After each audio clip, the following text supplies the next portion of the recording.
Yuk ayo, kita belajar menanam, kita belajar merawat. Tontonan mengedukasi, belajarlah di Ayo Bertani. Semua bisa, yuk ayo bertani.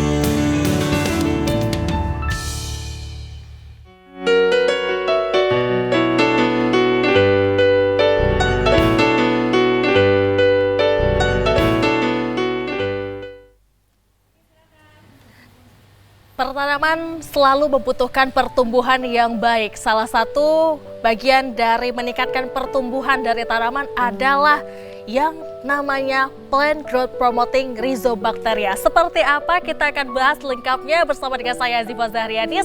Dan hari ini pemirsa kembali lagi di Ayo Bertani dengan tema yang menarik pastinya terkait dengan mengenal lebih dekat Plant Growth Promoting Rhizobacteria sebagai pemacu pertumbuhan tanaman. Seperti apakah Plant Growth Promoting Rhizobacteria? Kita akan bahas lengkapnya di Ayo Bertani. Dan untuk itu pemirsa, saya sudah menghadirkan narasumber yang sudah berhadir di sore hari ini. Kita perkenalkan yang pertama ada Joshua Peter Korda sebagai pegiat pertanian. Halo, apa kabar Joshua? Baik sekali Kak. Baik ya pastinya.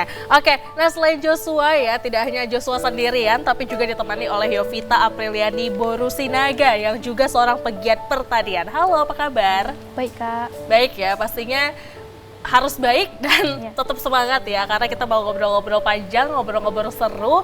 Dan hari ini tadi sudah saya spillkan pemirsa terkait dengan topik kita menarik hari ini. Dan pastinya pemirsa juga masih awam sekali ya terkait dengan Plant Growth Promoting Rhizobacteria. Seperti apa, kita akan tanyakan langsung kepada Joshua. Apa itu yang dikatakan dengan Plant Growth Promoting Rhizobacteria? Seperti apakah kira-kira? Silakan Joshua. Bisa disingkat PGPR. PGPR sendiri itu semacam isolat bakteri yang dimana bakterinya ini bisa membantu pertumbuhan tanaman. Plant Growth Promoting Rhizobacteria itu bakteri-bakteri yang menguntungkan bagi tanaman begitu. Walaupun kita kadang berpikir bakteri itu jahat, namun pada faktanya ada bakteri-bakteri yang baik untuk kita kembangkan untuk pertumbuhan tanaman begitu. Baik, nah tentu ada peran-peran yang memang menjadikan satu peran atau mungkin peran-peran utama dari PGPR ini sendiri. Nah, kita akan tanyakan kepada Yovita, seperti apa peran-peran, terutama peran utamanya PGPR ini. Silakan Yovita. Baik, untuk peran utama dari PGPR ini sendiri ada 3, yaitu yang pertama untuk membantu pertumbuhan tanaman dengan mempercepat daya serap unsur haranya. Yang kedua yaitu untuk membantu pertumbuhan dengan melalui fitohormon. Dan yang ketiga adalah melindungi tanaman dari serangan patogen. Baik, nah kira-kira kandungan di dalam PGPR ini sendiri seperti apa nih? Mungkin Joshua boleh kasih tahu kepada pemirsa terkait dengan kandungan yang dimiliki PGPR sendiri. PGPR itu sendiri memiliki kandungan bermacam bakteri ya, yang mengandung misalnya bakteri akar bambu, dia punya Pseudomonas florensis, di mana bakteri ini memiliki berhubungan baik dengan misalnya zat pengatur tumbuh IAA, yang dimana kita tahu IAA ini menstimulus pertumbuhan tanaman lebih cepat begitu. Dia juga memiliki bakteri yang berasosiasi dengan entomopatogen, yang mana dia berguna nanti misalnya menahan penyakit dari tanah begitu, sehingga si tanaman bisa bebas dari hama dan penyakit. Baik, nah apakah ada prinsip-prinsip dari pemberian PGPR ini sendiri? Mungkin Yovita boleh ditambahkan seperti mengenai prinsip untuk PGPR ini sendiri, yaitu untuk membantu tanaman untuk pertumbuhan yang lebih besar lagi dengan memberikan manfaat seperti menambahkan kecepatan penyerapan unsur hara itu sendiri. Seperti yang sudah dikatakan tadi, bahwa PGPR ini membantu pertumbuhan tanaman dengan mempercepat serapan unsur haranya. Baik, dalam hal ini apakah memang lebih efektif untuk menggunakan PGPR ini sendiri untuk tanaman dibanding dengan metode-metode lain seperti ya mungkin banyak hal ya, seperti apa nih Yovita? Metode pembuatan? Ya, apakah lebih efektif daripada yang lain seperti itu? Gimana nih kira-kira? Untuk efektivitasnya sudah pasti efektif, namun itu melihat jenis tanamannya. Untuk PGPR ini sendiri, tanaman yang cocok untuk ini yaitu tanaman hortikultura dan bisa juga untuk tanaman perkebunan, namun memiliki dosis yang berbeda. Oke, baik. baik. Nah, Joshua mungkin boleh detailkan seperti apa tanaman-tanaman yang memang bisa untuk dilakukan PGPR ini, Joshua? Biasanya itu tanaman hortikultura itu di tanaman cabai misalnya, baru kacang-kacangan itu bisa diterapkan. Tapi itu setiap tanaman dosisnya berbeda dan penerapannya juga berbeda-beda begitu. Kalau PGPR ini dikatakan lebih efektif karena dia mengurangi kos biaya produksi, karena kan kalau misalnya kita menggunakan pupuk atau pestisida kimia pasti kan biayanya lebih tinggi. Sementara kalau kita pakai PGPR itu kita udah menghemat biaya di awal seperti itu, walaupun efektivitasnya nanti tidak secepat dari unsur-unsur kimia, karena seperti yang kita tahu seperti pestisida kimia, pupuk kimia itu instan dia gitu. Kalau PGPR ini perlahan, slowly release dia. Biasanya butuh berapa lama baru bisa kita lihat hasil dari PGPR ini sendiri? Sebenarnya tidak terlalu lama. Dia nampak hasilnya kira-kira seminggu sampai 2 minggu pengaplikasian. Sehingga dia ada juga tanaman yang contoh kasusnya dia rutin diterapkan supaya sekali terapkan nggak langsung hilang gitu bakterinya, tetap ada gitu. Oke, artinya tadi mungkin juga ada disebutkan sama Joshua terkait dengan dosis-dosis, artinya tidak boleh sembarangan dalam pemberian, harus ada dosis-dosisnya. Kira-kira nih Yovita, seperti apa nih dosis-dosis yang memang harus diberikan itu biasanya sebanyak apa kayak gitu? Baik, untuk seperti yang dikatakan tadi bahwa PGPR ini dapat untuk tanaman hortikultura yaitu tanaman musiman atau juga tanaman tahunan. Untuk dosisnya yaitu untuk tanaman musiman diperlukan 5 ml dengan campuran 1 liter air. Nah, selain itu pengaplikasiannya dapat dilakukan dengan untuk benih atau secara penyemprotan. Sedangkan untuk tahunan itu disesuaikan dengan umur atau jenis tanamannya. Baik, nah untuk bagaimana memacu pertumbuhan tanaman yang diberikan PGPR ini seperti apa nih kira-kira Yovita? Untuk memacu pertumbuhan, dia bakteri yang baik tadi akan berisolat di dalam tanah sehingga akan membantu pertumbuhannya. Nah, bakteri seperti yang sudah dikatakan tadi baru jenis bakteri yang terkandung pada PGPR tersebut, dan pengaplikasiannya juga itu harus melalui perendaman agar maksimal, agar untuk pertumbuhannya maksimal dan beberapa hari. Oke, jadi tidak instan ya, sekali lagi ditekankan kepada pemirsa, hasilnya memang tidak instan tapi efektifnya itu pastinya efektif ya, seperti itu. Baik, nah terkait dengan manfaat-manfaat dari PGPR sendiri, mungkin Joshua bisa mengedukasi kepada pemirsa di rumah seperti apa nih manfaat-manfaat dalam pemberian PGPR ini sendiri, Joshua? Manfaat dari PGPR ini sangat banyak ya. Yang pastinya kita mengurangi biaya di awal, karena kan kalau ini membuatnya itu tergantung kitanya mau rajin atau tidak, karena dia cukup murah. Yang kedua itu dia selaras gitu dengan pertanian berkelanjutan yang mengurangi penggunaan pupuk kimia dan pestisida. Karena dari sini kita akan memanfaatkan agen hayati supaya lebih menyatu dengan alam. Karena seperti yang kita tahu, alam itu punya mekanisme sendiri. Kita cukup belajar memahami alam supaya ekosistem pertanian itu berjalan dengan baik begitu. Karena alam itu menyediakan untuk kita semua. Nah, terkait kandungan-kandungan yang ada di PGPR ini sendiri, apa aja yang termasuk dalam kandungan-kandungannya, Joshua? Kandungannya misalnya itu ada biostimulan, misalnya ini apa namanya ZPT IAA. Itu IAA sangat berperan dalam memacu pertumbuhan tanaman, terutama di pertumbuhan tunasnya. Kemudian ada biofertilizer ya, azotobacter itu yang penyerapan unsur fosfor itu lebih cepat begitu dibandingkan misalnya kita menaruh pupuk kimia, karena pupuk kimia itu butuh sesuatu untuk diserap lebih lanjut. Sementara kalau ini ada agen hayati yang membantu si tanaman menyerap lebih cepat begitu. Oke. Nah, terkait dengan pemberiannya sendiri itu biasanya berapa banyak dan berapa lama kita bisa melihat hasilnya, Joshua? Dosisnya itu seperti yang bilang tadi itu misalnya 5 ml per liter air. Iya. Pemberiannya itu kalau dia aplikasi untuk benih kita rendam dulu kurang lebih 30 menit. Untuk bibit nanti kalau misalnya sebelum tanam kita rendam bibitnya selama kurang lebih 30 menit lalu dikering-keringkan baru ditanam. Contohnya pada bibit cabai kita rendam dulu di PGPR. Nah, kalau misalnya untuk pemberiannya ada efektif lebih baik kalau diaplikasikan 1 kali 2 minggu misalnya. Tapi kalau di awal saja tidak masalah karena kan sudah bakterinya sudah melekat di tanaman itu. Tinggal bagaimana bakterinya itu tumbuh dan berkembang di tanaman.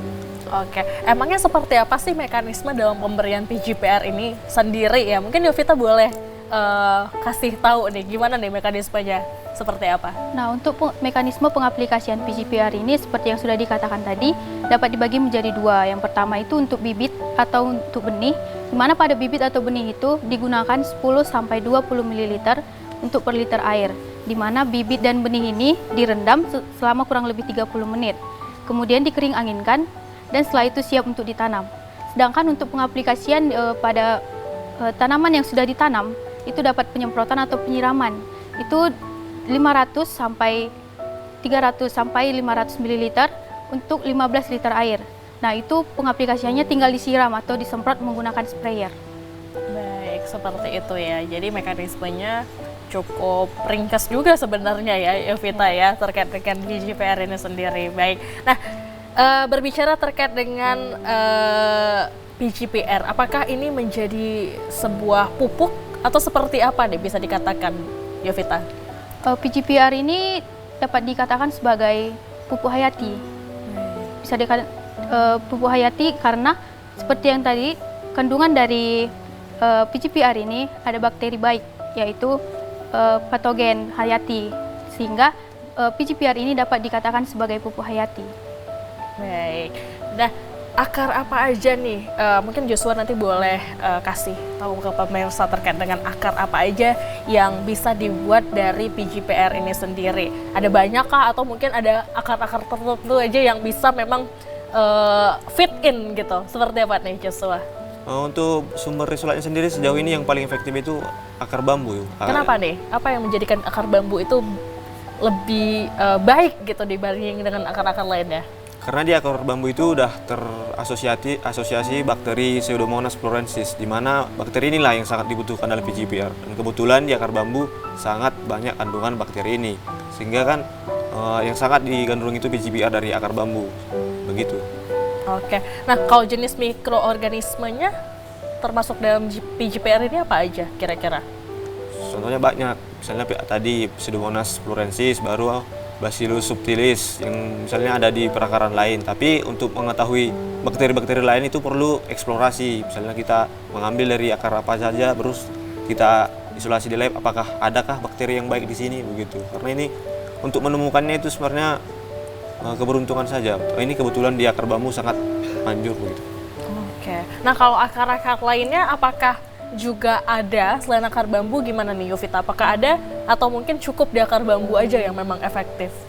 Sejauh ini untuk pembuatan PGPR ini untuk akar lebih yang diketahui itu masih akar bambu. Namun jika tidak ada akar bambu, ini dapat menggunakan gula merah gitu. Baik, jadi memang akar bambu, balik lagi akar bambu kayaknya lebih efektif dibanding yang lain ya gitu ya. Gak usah cari-cari yang lain, akar bambu aja cukup gitu ya pemirsa di rumah. Baik, nah pastinya kita juga pengen tahu seperti apakah proses pembuatan dari PGPR sendiri, tapi pemirsa sesaat lagi tetaplah bersama dengan kami di Ayo Bertani.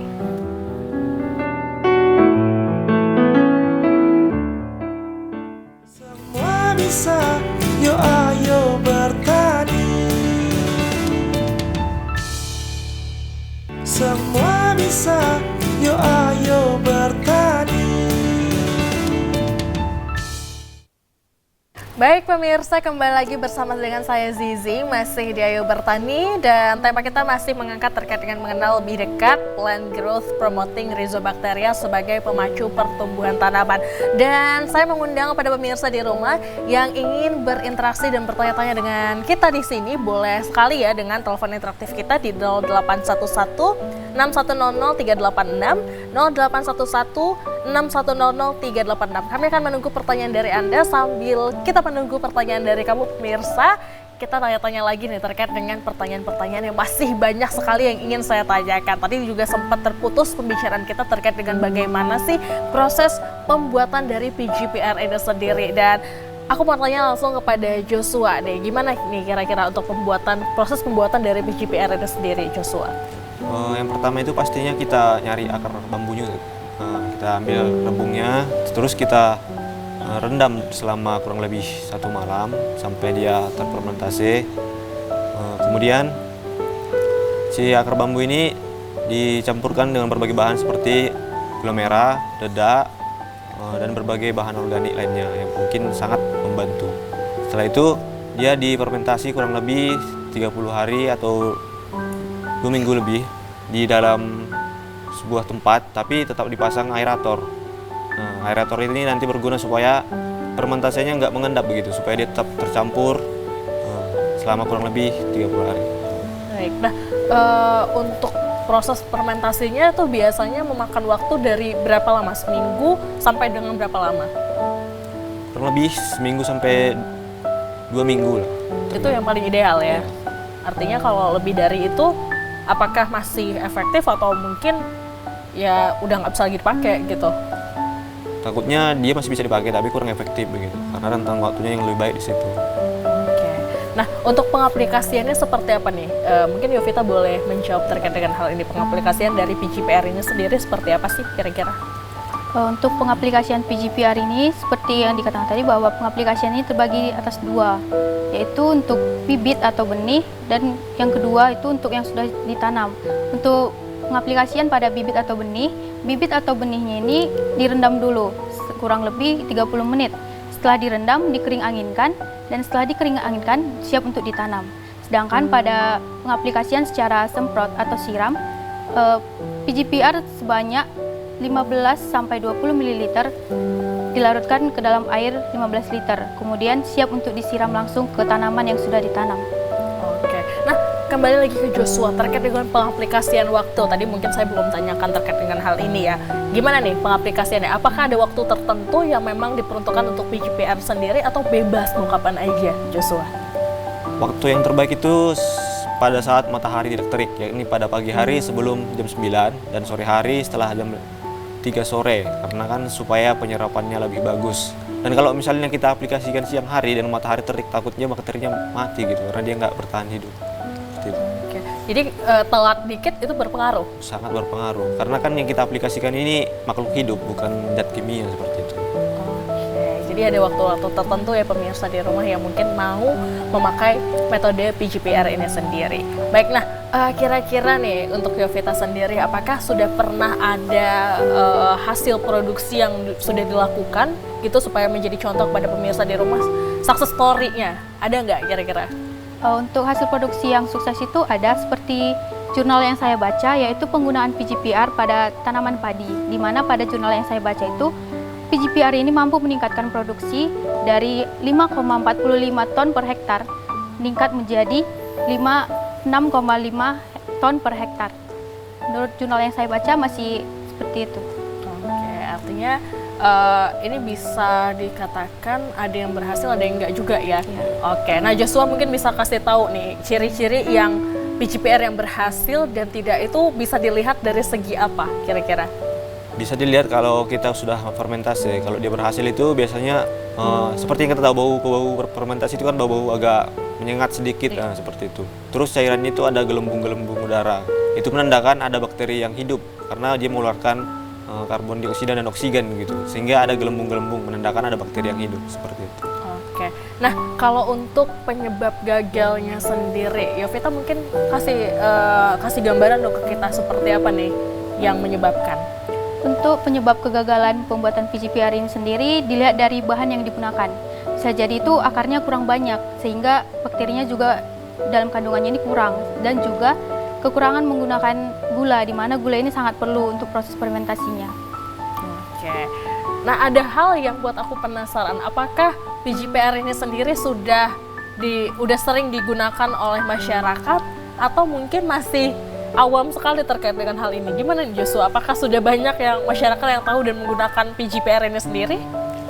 Sebenarnya sudah banyak masyarakat yang menggunakan, tapi belum semasif itu. Karena kan PGPR ini produk instannya sudah ada yang jual gitu, tidak perlu dibuat sendiri. Kan sangat simpel sekarang. Karena balik tadi ke tadi, PGPR ini sangat ampuh, sangat mudah dirasakan masyarakat luas, sehingga ada perusahaan atau instansi yang sudah memproduksi secara jumlah banyak, sehingga petani yang ingin mengaplikasikan bisa menggunakan secara instan. apa nih yang menyebabkan mungkin masih ada terdapat orang-orang yang tidak menggunakan PGPR? Apakah sesulit itu membuat PGPR ini, Yovita, untuk secara mandiri gitu? Gimana deh? Sesulit itu kah? Untuk masyarakat yang belum mau menggunakan PGPR ini, biasanya mereka beranggapan bahwa efektivitas dari PGPR ini terlalu lama, sehingga mereka masih lebih memilih penggunaan pestisida yang mana efektivitas itu langsung. Namun pestisida yang digunakan itu seperti yang kita ketahui bahwa dalam jangka waktu yang panjang akan menyebabkan kerusakan bagi lingkungan tanaman tersebut. Jadi sebaiknya menggunakan PGPR yang aman, yang tidak merusak tanaman gitu, yang tidak berakibat buruk bagi lingkungan tanamannya tersebut untuk jangka panjang. Oke, nah kira-kira sejauh mana sih dampak yang diberikan PGPR sendiri terhadap tanaman dan juga para petani, Yovita? Untuk dampaknya sendiri, seperti manfaatnya tadi, itu dapat meningkatkan pertumbuhan dan juga dapat menjaga lingkungan. Jika kita selalu menggunakan pestisida, pasti makin lama berkepanjangan itu pasti akan menyebabkan kerusakan bagi lingkungan, seperti tanahnya yang tidak akan subur karena kebanyakan menggunakan pestisida. Selain itu juga untuk hama penyakit yang menyerang itu dapat menjadi resistensi, sehingga dapat perkembangan hama penyakit itu lebih tinggi lagi. Jadi sebaiknya PGPR ini digunakan karena memang dia aman dan juga seperti tadi bahan-bahannya juga gampang digunakan, sehingga aman untuk digunakan dan petani juga gampang untuk membuatnya. Seperti itu. Oke, nah apakah ada faktor-faktor yang kembali kepada mikroorganisme yang berkembang di dalam PGPR ini sendiri? Apakah ada faktor-faktor yang mempengaruhi pertumbuhan bakteri yang ada di dalamnya? Seperti apa nih, Joshua? Faktor-faktornya tentu lingkungan sangat berpengaruh ya.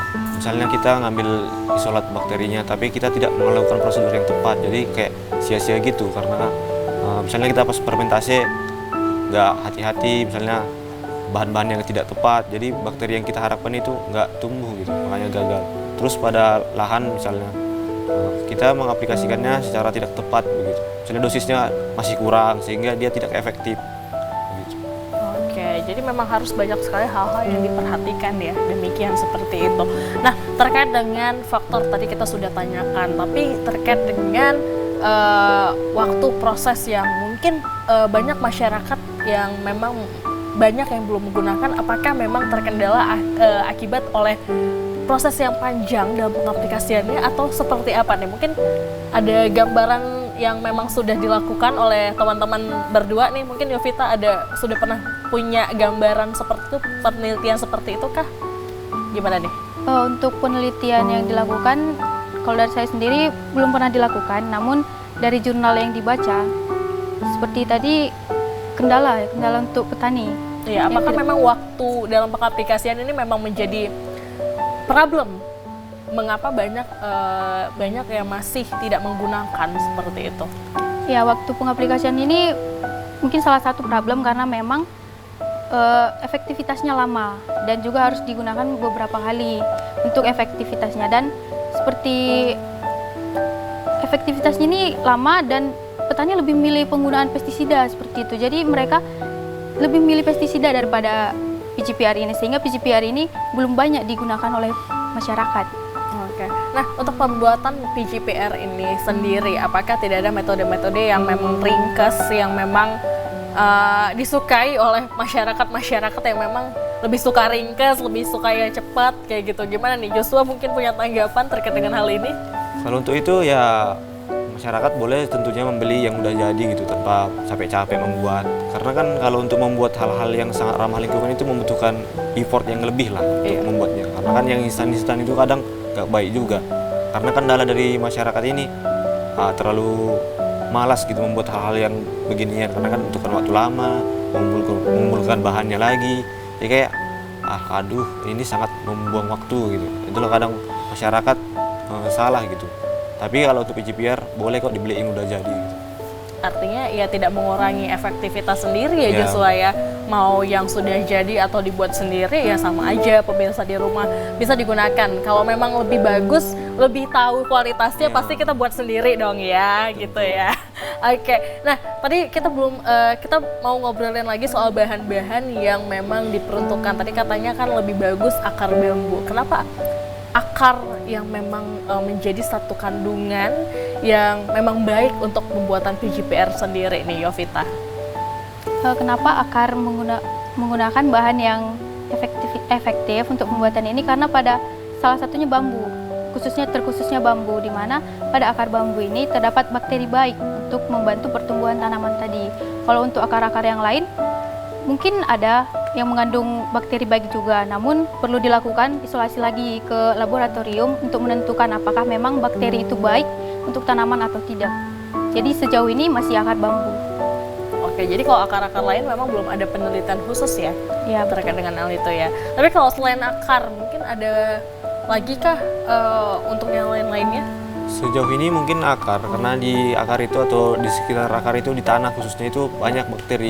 Kalau misalnya di organ tubuh lain, misalnya batang, buah, itu belum tentu ada bakteri seperti itu. Kalau di akar dia kan langsung berhubungan dengan tanah, yang dimana tanah itu tempat jutaan bahkan puluhan miliar makhluk hidup itu tinggal yang tidak kasat mata. Jadi paling efektif itu sebenarnya akar, di situ mereka tinggal. Tapi ini Joshua, ada pertanyaan yang mungkin aku penasaran juga ya.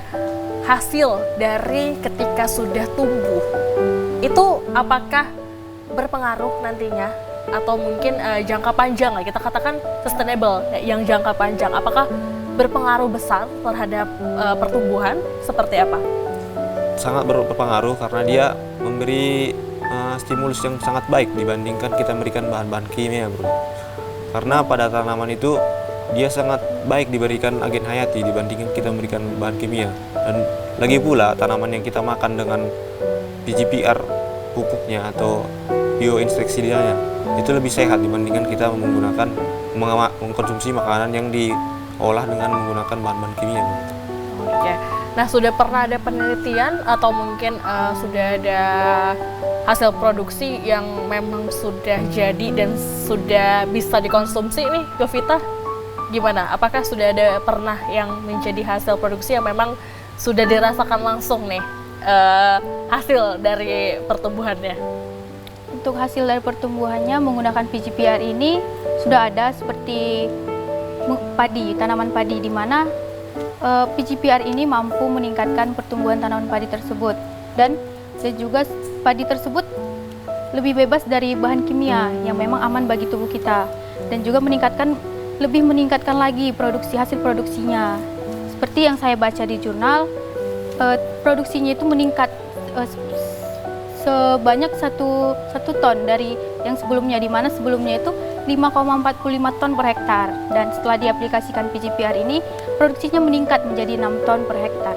Baik, nah ternyata sudah banyak hasil yang berhasil dan sudah juga dirasakan oleh teman-teman kita. Artinya pemirsa di rumah juga tidak perlu ragu ya untuk menggunakan PGPR sendiri. Dan tentunya pemirsa masih banyak sekali pertanyaan-pertanyaan yang ingin saya tanyakan kepada kedua teman saya yang hadir pada sore hari ini. Tapi pemirsa, jeda dulu kita sejenak untuk dapat pemirsa saksikan berikut ini.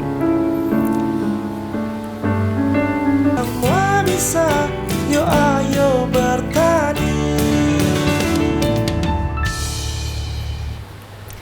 Ya, kembali lagi masih bersama dengan saya, Zuma Zahrianis, dan tentunya kita masih di Ayo Bertani bersama dengan teman-teman saya yang membahas terkait dengan mengenal lebih dekat plant growth, promoting Rhizobacteria sebagai pemacu pertumbuhan tanaman. Nah, pemirsa di rumah, tak bosan-bosannya saya mengingatkan kepada Anda yang ingin bergabung bersama dengan kami ngobrol-ngobrol seru, boleh dengan telepon interaktif kita di 0811 6100 386, 0811 6100 386. Kami masih menunggu pertanyaan dari Anda. Dan kita kembali lagi ngobrol-ngobrol bareng dengan Joshua dan Yovita yang tadi sudah juga kita ulang kembali nih tema kita pada sore hari ini ya. Nah, terkait dengan rhizosphere atau isolat bakteri, dari mana kita tahu bahwa itu bisa digunakan sebagai PGPR?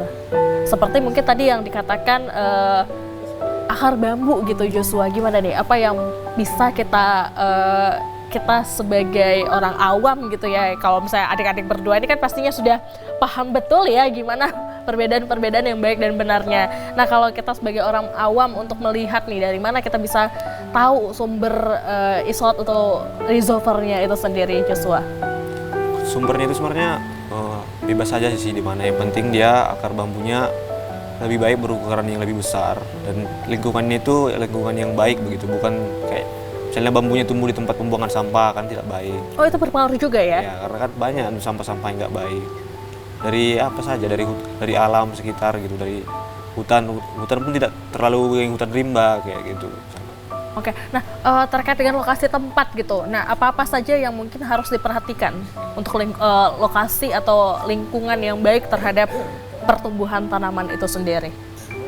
Nah, lingkungan yang baik itu misalnya dia itulah tidak ada sampah dari lingkungan luar, terus bambunya itu tumbuh dengan baik, tidak ada penyakit yang dialami bambunya itu, misalnya dia busuk-busuk seperti itu kurang baik.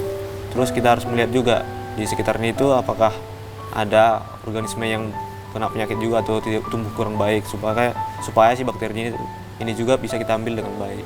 Bukankah Rhizosphere ini digunakan untuk mengendalikan penyakit? Apakah tidak efektif untuk membantu, Joshua? Cukup efektif, tapi dia itulah slow release, nggak langsung penyakit ini langsung mati begitu. Dia perlahan-lahan, makanya kita ngambilnya itu dari tempat-tempat yang betul-betul steril dan bagus gitu. Oke, baik. Jadi tetap pemirsa di rumah harus memperhatikan betul lokasi dan juga lingkungan sekitar yang ada di tanaman itu sendiri. Baik, kita ke Yovita saat ini. Bagaimana nih, apakah PGPR ini sendiri bisa menggantikan pupuk atau pestisida gitu? Emang bisakah atau gimana nih kira-kira? Untuk PGPR ini sendiri tidak serta-merta untuk menggantikan pupuk kimia dan pestisida. Tapi PGPR ini dapat digunakan untuk mengurangi penggunaannya sehingga dapat menjaga ekosistem pertanian, untuk menjaga kesehatan lingkungan tanamannya, dan kedepannya juga akan lambat laun seperti mengurangi penggunaan bahan-bahan kimia tersebut yang tidak baik untuk jangka panjang ke depan. Oke, baik. Nah, pastinya nih adik-adik berdua kan sudah kuliah ya, saat ini kuliah gitu ya. Apakah ada edukasi-edukasi sendiri nih? Kan tadi ada problem di mana masih banyak masyarakat atau petani yang masih tidak menggunakan gitu ya. Kira-kira nih sudah ada terjun ke lapangan kah Joshua terkait dengan hal ini untuk memberikan edukasi kepada para petani terutama ya untuk bisa meningkatkan pertumbuhan dari tanamannya? Gimana nih? Dari kami sendiri, dari UKM kami, Klinik Tanaman itu merencanakan itu di besok untuk melakukan semacam pengabdian masyarakat yang dimana kita melakukan penyuluhan dan pemberian informasi tentang PGPR ini. Di situ juga kita melakukan tata cara pembuatan dan pengaplikasiannya supaya masyarakat juga teredukasi dan mengenal lebih jauh PGPR ini. Dan mereka lebih tahu bahwa ada alternatif solusi lain untuk pertumbuhan tanaman mereka. Kami itu melakukannya di Desa Telaga, di Kecamatan Sebi, Ngai Langkat, di besok hari begitu. Oke, berarti besok akan melakukan pengabdian masyarakatnya untuk mengedukasi masyarakat terkait dengan penggunaan dari PGPR ini sendiri. Nah, terkait dengan planning nih, kan pastinya ada strategi khusus, apalagi yang sudah terbiasa masyarakat ini menggunakan pupuk nih, pestisida. Gimana nih, apa strategi yang akan Joshua dan Yovita lakukan? Joshua seperti apa nih kira-kira? Kalau strateginya itu lebih ke memberi informasi yang akurat kepada masyarakat, membuka mata masyarakat bahwa sebenarnya pestisida kimia itu terus-menerus itu kurang baik begitu.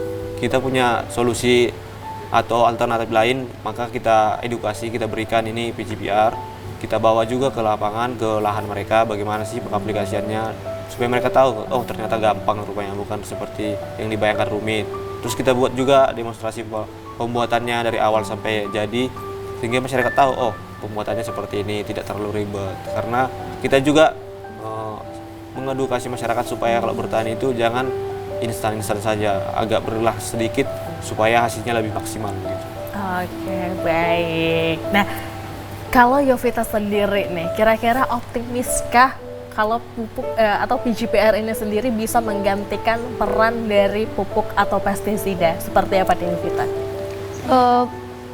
Kalau penggunaan ini dapat menggantikan secara keseluruhan pestisida dan pupuk kimia itu sebenarnya tidak, bisa dikatakan tidak, karena seperti hama penyakit pada tanaman, jika sudah melewati ambang batas ekonomi, maka disitulah saatnya kita menggunakan bahan kimia tersebut. Karena jika menggunakan PGPR ini, pastinya tidak akan secara efektif untuk memberantasnya.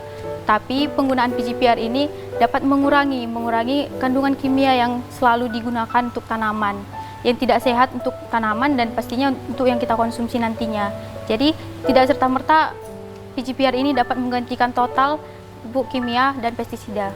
Baik. Nah, untuk mungkin tips and trick kali ya, kan banyak yang mungkin nanti kita saat pengaplikasian pertama kali ini akan salah gitu. Mungkin nanti akan hasilnya tidak sesuai dengan apa yang kita harapkan. Apakah ada tips and trick untuk pemberian PGPR sendiri supaya bisa punya pertumbuhan tanaman yang baik? Seperti apa Yovita? Untuk tips and trick untuk penggunaan pengaplikasian PGPR ini, untuk bibit yang kita gunakan, akarnya kita rendam terlebih dahulu, dan untuk benih juga kita rendam juga kurang lebih 30 menit. Setelah itu dikering anginkan, kemudian langsung siap ditanam. Dan pengaplikasian yang kedua yang dapat kita lakukan itu adalah penyemprotan atau penyiraman. Penyemprotan atau penyiraman ini dapat dilakukan untuk tanaman yang sudah kita tanam. Jadi untuk penyiramannya ini kita menggunakan kurang lebih 200 ml sampai 300 ml untuk 15 liter air, dan setelah itu kita tinggal menyemprotkannya aja atau menyiramkannya langsung ke perakaran tanaman. Baik, seperti itu ya. Jadi tips and triknya sudah diberitahukan, manfaatnya juga sudah diberitahukan. Tinggal Anda pemirsa untuk memilih ya, terutama para petani untuk memilih mana yang lebih baik dan jangka waktu sustainability-nya itu lebih bermanfaat, seperti itu. Oke, nah terkait dengan penyimpanan PGPR sendiri, apakah ada wadah tertentu atau tempat tertentu untuk penyimpanannya yang atau mungkin ada hal yang bisa menyebabkan ketika penyimpanannya tidak baik di lingkungan yang baik, ini akan berpengaruh, Joshua? Untuk PGPR sendiri tidak terlalu ribet sih penyimpanannya, cukup disimpan di ruangan yang tidak terlalu dingin atau tidak terlalu panas, atau suhu ruangan lah kita bilang. Terus dia itu jangka waktunya dia tuh 1 bulan. Kalau udah 1 bulan dia kurang baik atau menurun kualitasnya. Nah, jadi ini sebenarnya tidak terlalu tahan lama untuk diaplikasikan, sehingga pas sudah siap boleh kita langsung aplikasikan. Nah, untuk PGPR sendiri sebenarnya ini try and error. Kita bisa bereksperimen di lahan kita sendiri, bagaimana sih menyesuaikan pengaplikasian yang tepat untuk tanaman kita gitu. Bukan secara menjiplak saja apa yang sudah dilakukan orang, karena kan setiap tanaman orang itu memiliki karakter yang berbeda. Oke, tapi ini trial and error, artinya ada kemungkinan error juga nih ya.